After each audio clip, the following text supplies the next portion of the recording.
warahmatullahi wabarakatuh.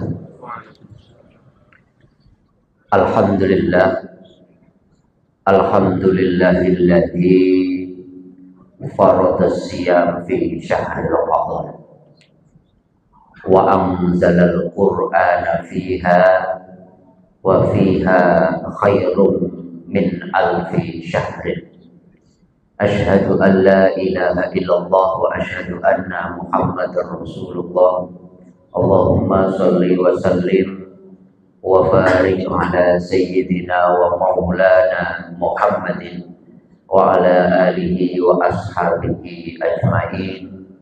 Rabbi shrah li sadri wa yassir li amri wa hlul 'uqdatam min lisani yafqahu qawli. Rabbana hab lana istidadan kamilan liqabuli faidikal aqdas. Amma ba'du.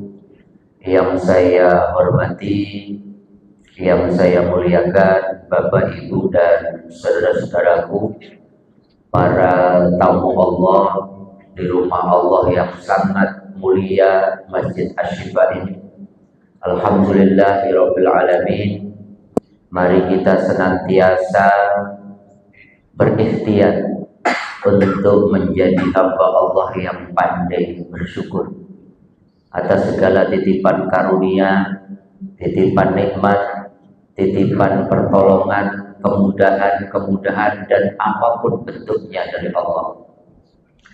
Sebab dengan kita senantiasa bersyukur, Allah janji la in syakartum la azidannakum.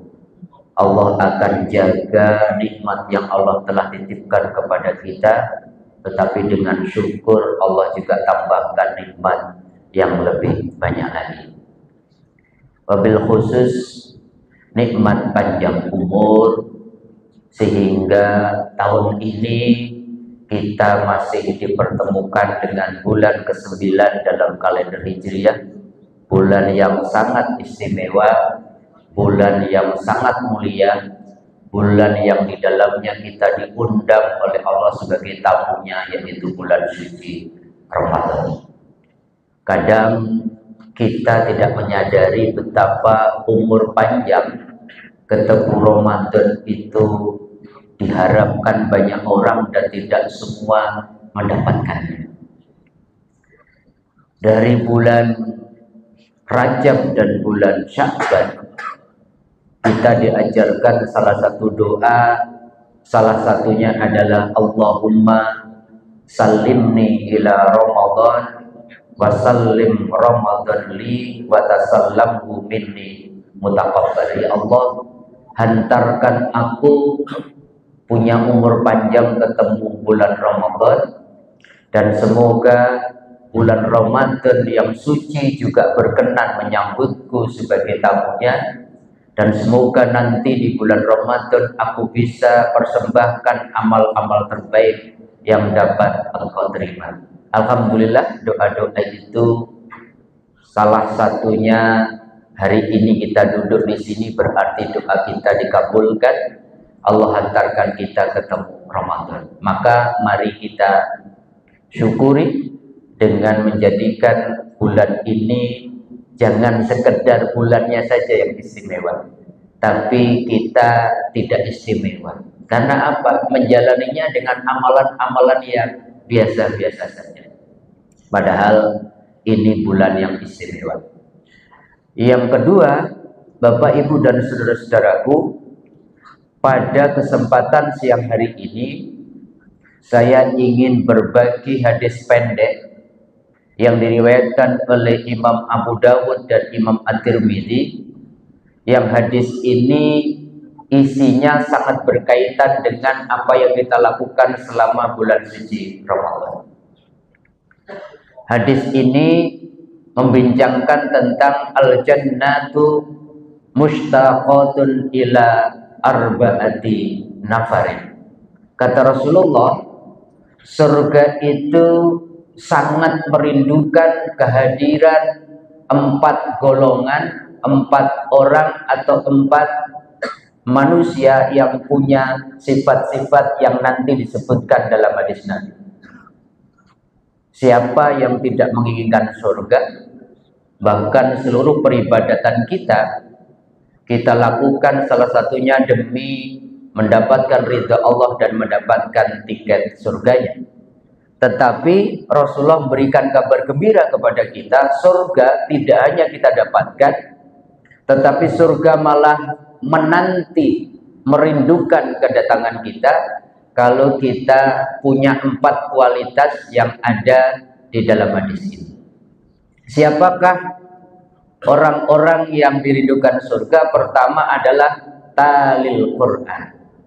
Orang-orang yang hidupnya senang sekali mengakrabkan diri dengan Al-Quran.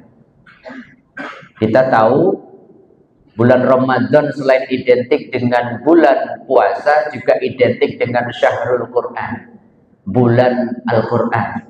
Karena di dalam bulan Ramadan lah, kata Allah dalam surat Al-Baqarah 185, Syahru Ramadan alladzi unzila fihil Quran. Di bulan Ramadan lah Al-Quran diturunkan dari Lauhil Mahfuz jumlatan wahidah, satu buku penuh 114 surat dari Lauhil Mahfuz ke langit dunia, itu turun pada bulan Ramadan yang kita kenal dengan malam nuzulul Quran.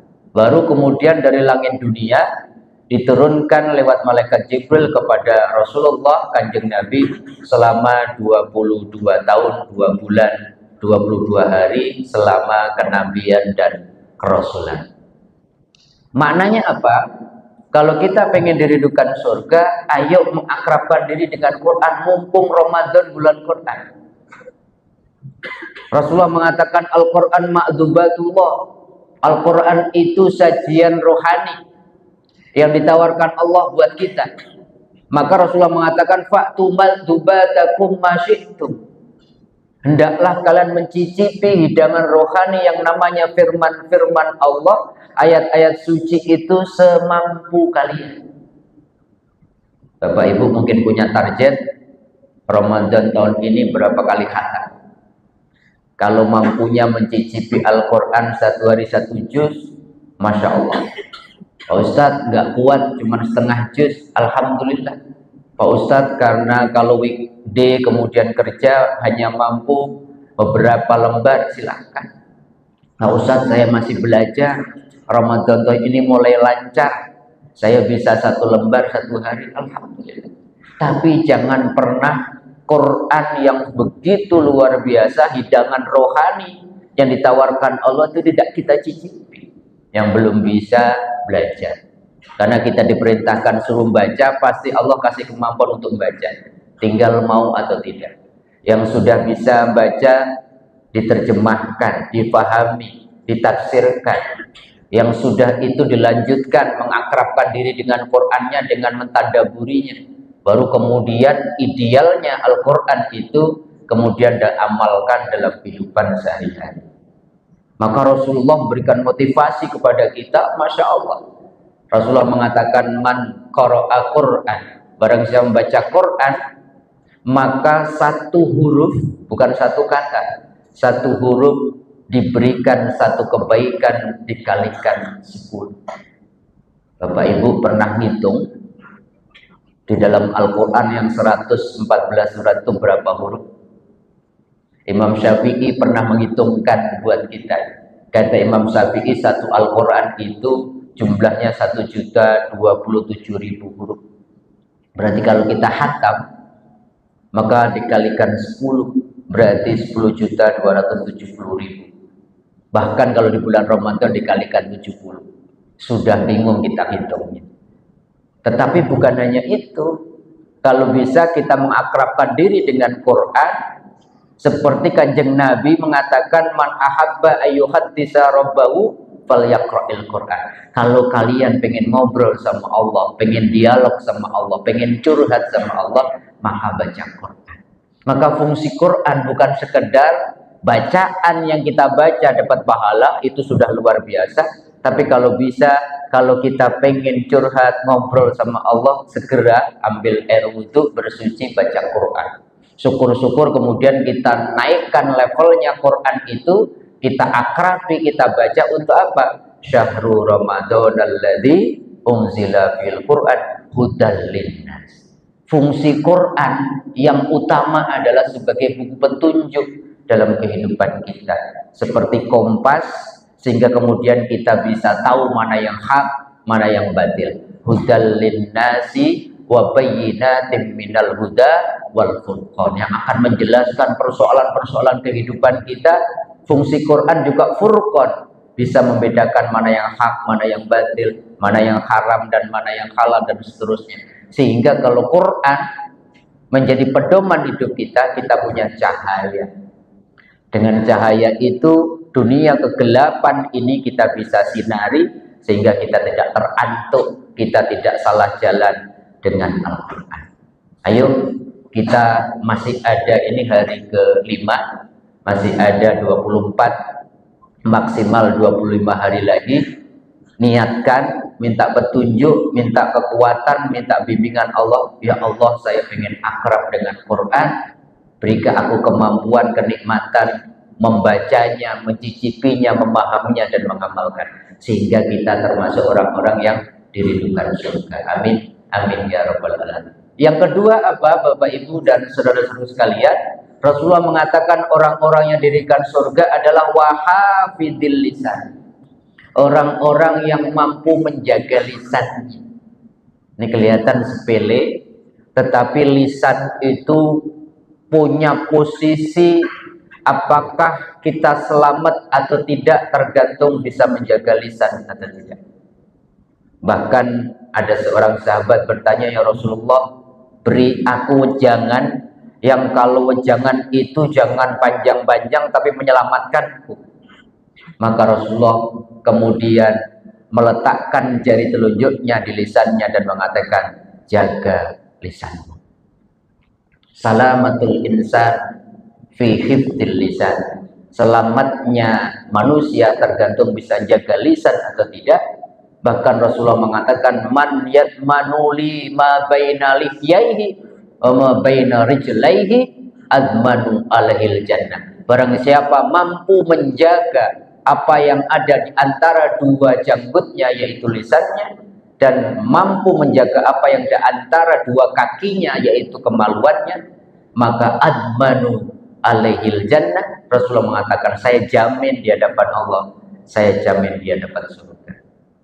Maka ayo, jangan sia-siakan, jangan kurangi, bahkan batalkan puasa kita gara-gara lisan tidak kita jaga. Ma yalfadhu min qaulin illa ladaihi raqibun atid, kata Allah. Apapun yang keluar dari lisan kita ada malaikat raqib. Kalau lisan mengeluarkan kata-kata penuh kebaikan, bijak, sopan, nasihat, tetapi ada malaikat atid ketika kata-kata kita tidak terkontrol, mengeluarkan kata-kata kebohongan, ghibah, fitnah, cacian dan seterusnya.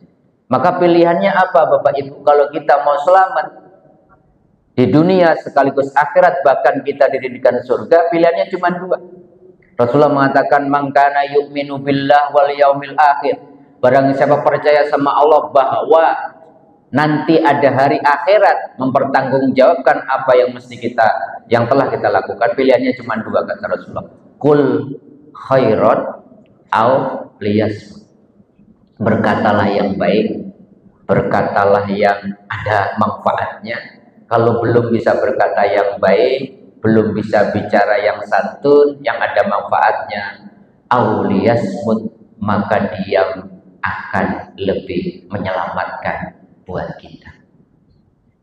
Oleh karenanya Rasulullah pernah mengatakan, man lam yaza qaulazur wal amalu bi falaysa lillahi ayyaza ta'amuhu wa syarabuhu. Barang siapa berpuasa tetapi kata-kata yang keluar dari lisannya masih kata-kata yang tidak terkontrol, penuh cacian, kebohongan, maka Allah gak butuh rasa lapar dan dahaga orang yang berpuasa tadi. Ayo kita jaga lisan kita, Pastikan yang keluar ini kita pertanggungjawabkan. Pastikan kata-kata yang keluar dari lisan kita penuh nasihat. Jangan sampai tanpa sadar kata-kata yang keluar dari lisan kita melukai orang-orang yang mendengarnya. Sebab kalau sudah luka dari lisan, tidak ada pengobatan medis apapun yang dapat menyembuhkannya. Memang ini tidak bertulang, tapi tajamnya melebihi pedang. Hati-hati dengan lisan. Hati-hati dengan lisan. Karena apa? Rasulullah pernah ditanya oleh seorang sahabat, "Ya Rasulullah, saya punya saudara, kalau malam sholat malamnya luar biasa, kalau siang dia berpuasa luar biasa, tetapi wayu'dhi jaruhu bilisani, tapi dia sering menyakiti tetangganya dengan kata-katanya." Kanjeng Nabi mengatakan sederhana, la khairu fiha wa hiya finnar. Gak ada gunanya sholat malamnya, kebaikan-kebaikannya itu dia di neraka. Karena apa? Doa-doa, pahala-pahala yang berhubungan dengan hablum minallah, sholat malamnya, puasanya, nanti diambil untuk menutupi kesalahan dan dosa akibat kita sering melukai orang lain dengan lisan kita. Hati-hati dengan lisan.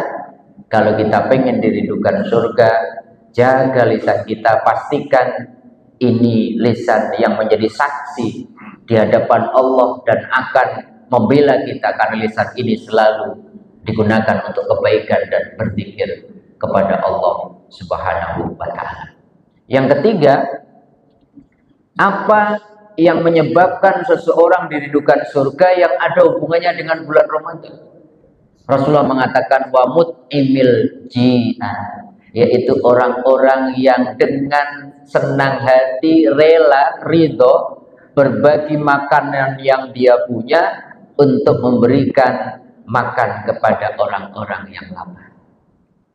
Maka kalau kita pengen dirindukan surga, jadilah orang-orang yang welas asih, orang-orang yang punya empati. Kalau ada orang yang lapar, segera kita bagi sebagian makanan kita untuk menghilangkan rasa lapar. Ada yang haus, kita bagi minuman kita. Ada yang punya kesulitan, coba kita dengarkan keluh kesahnya, siapa tahu kita bisa memberikan jalan atau solusi. Kalau ada yang sakit, kita datangi, kita gembirakan. Paling tidak dengan kehadiran kita bisa mengurangi, menyemangati untuk bisa terus semangat menjemput kesembuhan. Intinya apa? Kalau kita pengen dirindukan surga, jadilah orang-orang yang ada buat orang lain. Karena Allah janji, maka nallahu fi aunil abdi, maka nal abdu fi auni akhi. Aku selalu ada buat hambaku, ketika hambaku itu juga selalu ada buat membantu kepentingan orang lain. Mumpung Ramadan, ayo belajar empati, belajar sedekah, belajar berbagi. Minimal kata Kanjeng Nabi, man fatoroso iman, minimal kita beri buka kepada orang-orang yang berpuasa. Ini cerdas cara beribadah kita. Kita puasa dapat pahala, memberi buka kita dapat pahala juga dari pahala orang yang berpuasa tanpa dikurangi sedikit pun. Maka kalau selama sebulan kita latihan berbagi, latihan sedekah, latihan infak, latihan memberikan takjil, nanti diharapkan akhlak kita sudah menjadi habit. Kalau ada orang-orang di sekitar kita, siapapun mereka, yang sedih, yang lapar, yang tidak mendapatkan keadilan, kita segera punya kerentak, punya kemauan. Apa yang bisa saya persembahkan membantu orang-orang yang kemudian saya temui? Gak harus ditanya Anda agamanya apa, partainya apa. Kalau orang lapar, yang dibutuhkan adalah makanan dari kita. Welas asih itu yang menjadi ciri tujuan utama agama kita. Jadilah orang-orang yang khairun nas, anfa'hum linnas. Hadirnya kita dimanapun memberi dampak kebaikan dan positif kepada siapapun yang kita temui. Jadilah orang-orang yang rahmatan lil alamin, dimanapun kita beraktivitas, memberi manfaat, kemudahan, pertolongan bagi siapapun. Dan itu selama bulan Ramadan dilatih, ditawarkan oleh Allah. Ayo selama sebulan belajar berbagi.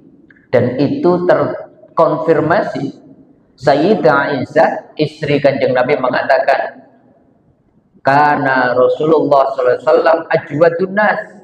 Rasulullah itu manusia yang paling suka berbagi, yang paling dermawan. Wa kana ajwadu ma yakunu Ramadan. Tetapi Bunda Aisyah mengatakan, ketika masuk bulan Ramadan, kedermawanannya, suka berbaginya Rasulullah meningkat luar biasa. Maka ketika Anas bin Malik, seorang sahabat yang tinggal di rumah Nabi, bertanya, ya Rasulullah, ayyu sadaqati afdal, Kanjeng Nabi, berbagi sedekah, infak terbaik itu kapan? Rasulullah mengatakan, as-sadaqatu fi Ramadan, sedekah di bulan Ramadan. Tidak berarti di luar bulan Ramadan tidak baik, tetapi Rasulullah yang mengatakan, yuk ambil kesempatan, ini bulannya istimewa, latihan setiap pagi sebelum kita masjid berjamaah, bawa sedekah kita, atau ketika kita ketemu di jalan, bawa sedekah kita, latihan. Kalau orang 30 hari berturut-turut istiqomah melakukan ini, Masya Allah, nanti Allah anugerahkan yang namanya istiqomah menjadi habit kita, kebiasaan kita. Nanti bulan Syawal dan bulan seterusnya, kita terbiasa, welas asih kita, empati kita, kesadaran sosial kita tumbuh. Kalau itu sudah kita dapatkan, kita dirindukan oleh surga. Yang keempat, siapakah orang-orang yang dirindukan surga? Kata Kanjeng Nabi, was-shaimi fi sahri Ramadan, orang-orang yang puasa di bulan Ramadan. Pakai syarat enggak? Ternyata Rasulullah pakai syarat. Enggak semua orang yang puasa dirindukan surga. Karena apa? Karena kalau orang puasanya benar, man shoma ramadhana imanan wa ihtisaban, ghufira lahu ma taqaddama min dzambi. Barang siapa puasa betul-betul karena Allah dan mengevaluasi hari per harinya puasa, hari ini hari kelima, harus dievaluasi, harus lebih baik dari hari keempat, ketiga, kedua, dan pertama. Itu syaratnya agar kita dirindukan surga. Bukan hanya dirindukan surga, kata Rasulullah, nanti kalau puasa kita benar, imanan wa ihtisaban, maka tidak hanya dirindukan surga, kita diberikan pintu khusus yang hanya boleh dimasuki pintu surga itu bagi orang yang punya tiket puasa yang benar.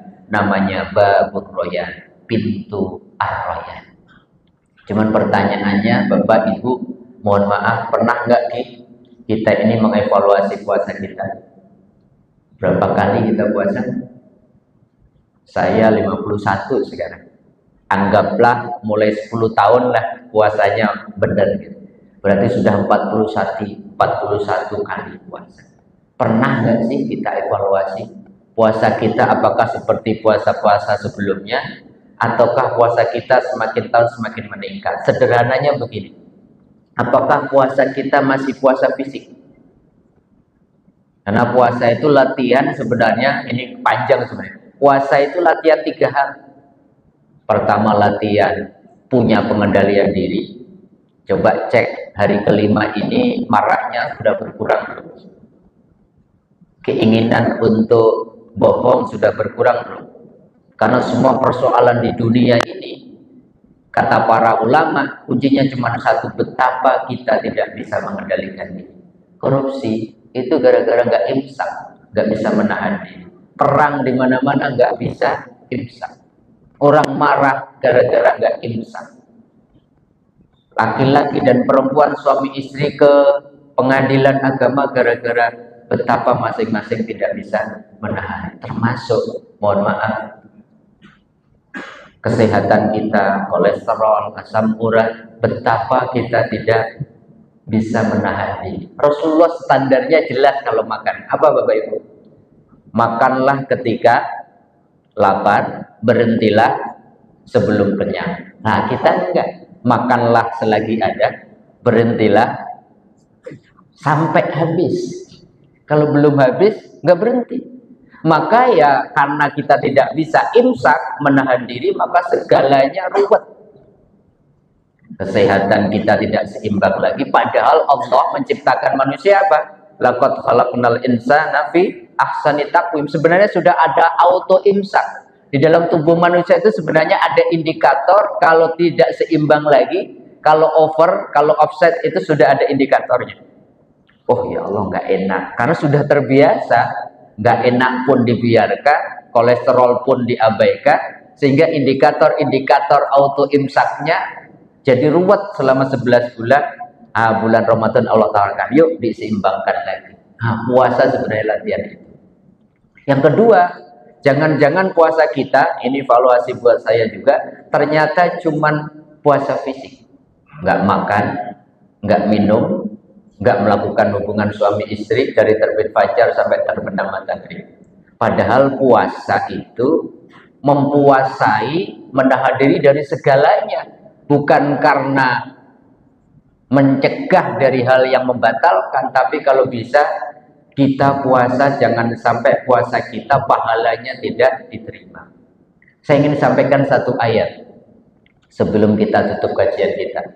Bapak Ibu kalau baca ayat puasa itu 13 kali diulang dalam Quran. 12 kalinya rata-rata di surat Al-Baqarah itu bicara tentang puasa fisik, nggak makan, nggak minum. Tetapi ada satu ayat yang sering kali lupa disampaikan oleh para pengkhotbah, para ustadz, atau bahkan tidak kita baca. Padahal itu bicara tentang puasa yang lebih tinggi dari sekedar puasa fisik. Yaitu di surat Maryam. Surat 19 ayat 26. Ayatnya menarik. Ayatnya berbunyi Bismillahirrahmanirrahim. Fadkhuli washrobi wa qurri aina. Fa imma taroniya minal bashari ahadan faqulu inni nadartu lirrahmani sauman falan ukallimal yauma insiya. Coba Bunda Maryam disuruh oleh Allah, makanlah engkau, minumlah engkau, tenangkan hatimu. Kalau engkau nanti ketemu orang-orang yang membuli kamu, mencaci maki kamu. Kenapa dibully Bunda Maryam? Bunda Maryam itu Bapak Ibu soleha, nggak pernah keluar rumah, tapi di satu malam malaikat Jibril mengatakan Allah titipkan seorang anak dalam kandungan. Heboh lah kalau di kita, viral itu pasti. Belum menikah, tiba-tiba hamil. Maryam juga bingung, bagaimana saya bisa nikah walam yamsasni basyar, belum menyentuh seorang laki-laki pun. Tetapi seorang Maryam selalu sami'na wa ata'na, ya Allah saya terima takdirku ini, tapi saya harus gimana menghadapi orang-orang yang nanti mencemoohku, membuliku, katanya soleha, katanya gak pernah keluar rumah, ternyata lebih parah dari yang lain, hamil di luar nikah. Bukannya di luar nikah ada pacarnya, tidak pernah berjalan dengan seorang laki-laki pun. Tetapi nasihat Allah, makanlah kamu, minumlah kamu, karena dalam janinmu butuh asupan gizi, tenangkan hatimu. Kalau kamu nanti ketemu orang-orang yang mempertanyakan kesolehan kamu, katakan kepada mereka, saya bernadar, saya akan berpuasa. Aneh nggak? Tadi suruh makan, suruh minum, tapi suruh ngomong, inni nadartu lirrahmani sauman. Saya sudah janji di hadapan Allah, saya akan berpuasa. Ternyata puasanya bukan puasa makan minum, tapi falan ukallimal yauma insiya, yaitu puasa tidak bicara dengan siapapun hari ini. Saya mau diem aja, saya mau ngomong apa aja tetap salah. Gara-gara ayat ini, seorang Syed Haidar Amrui tulis buku Puasa dari Syariat Menuju Hakikat. Kita diajak tidak sekedar puasa nggak makan, nggak minum, puasa fisik, tapi puasa bicara, puasa melihat, puasa marah, puasa ghibah, puasa sombong, menahan diri dari semuanya.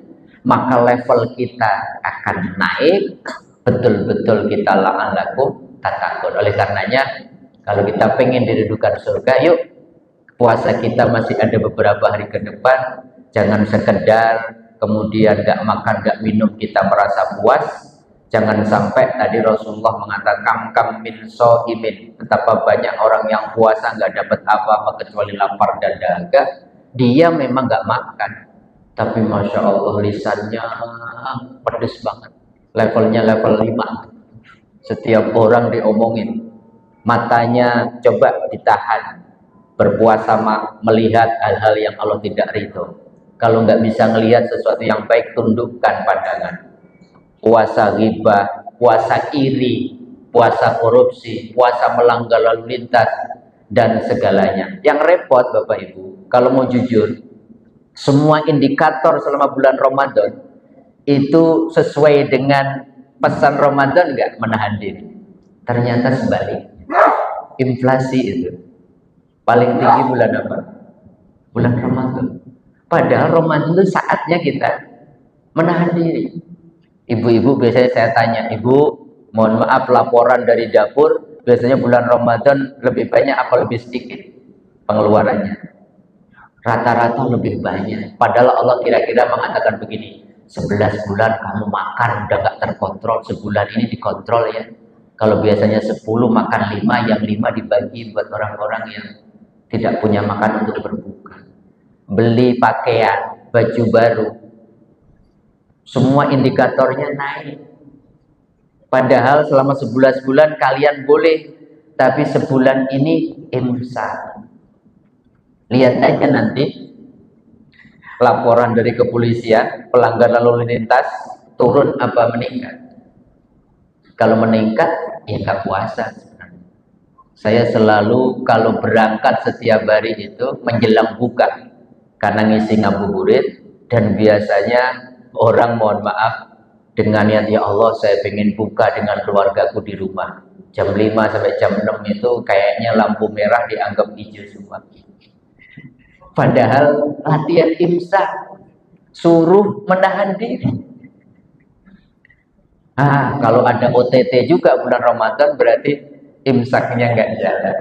Indikatornya seperti itu aja. Syukur-syukur nanti kita mempuasai akal kita, menahan diri dari pikiran-pikiran negatif, mempuasai nafsu kita, hati kita, sehingga puasanya total. Puasa fisik, puasa panca indera, puasa rasa, puasa akal, puasa hati. Kalau ini kita kerjakan, nanti betul-betul kita diwisuda oleh Allah menjadi sarjana muttaqin. La'allakum tattaqun. Itulah Bapak Ibu dan saudara-saudara sekalian, mohon maaf kalau agak panjang, tetapi mudah-mudahan salah satu dari 4 ini kita bisa amalkan. Syukur-syukur 4-4-nya, sehingga kita semua menjadi ahli surga. Dan tidak hanya menjadi ahli surga, mudah-mudahan dengan 4 yang disampaikan oleh Kanjeng Nabi, kita termasuk salah satunya dan termasuk orang-orang yang dirindukan surga. Mudah-mudahan Allah bimbing kita, beri kekuatan kepada kita di sisa Ramadan kita, bisa mengisinya dengan amal-amal istimewa, sehingga betul-betul kita nanti di akhir Ramadan terampuni dosa-dosa kita, menjadi muttaqin yang sejati, dan kelak di akhirat surga menyambut kita di depan pintunya. Amin. Amin ya rabbal alamin. Walafu minkum. Mohon maaf dan terima kasih. Assalamualaikum warahmatullahi wabarakatuh. Subhanaka Allahumma wa bihamdika asyhadu an la ilaha illa anta astaghfiruka wa atubu ilaik.